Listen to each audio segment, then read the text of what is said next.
guys, tumatan karon.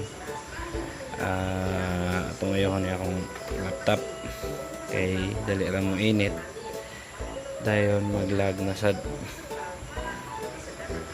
init kay ni dire maraming makapasok dire dapit.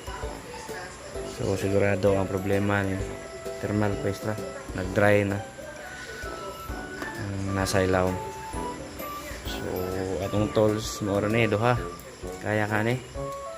So atong i-try.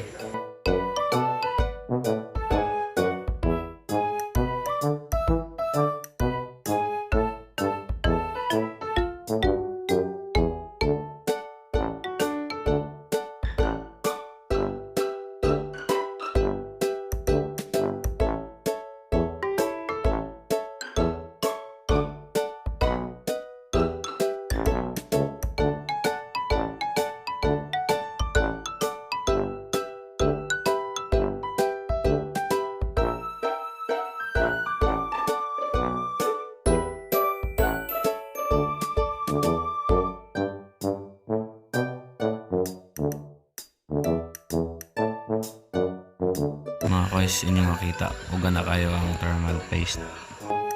So dapat na ito nang ilisan. Liningan na to.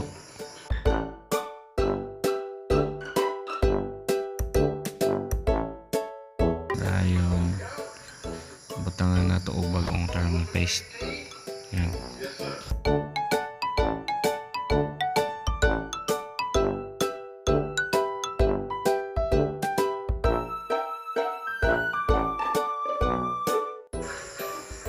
Inyong makikita na abog, so dapat to kuhaon kay barado man di nakaginhawa ang atong laptop.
Mga guys, andar na.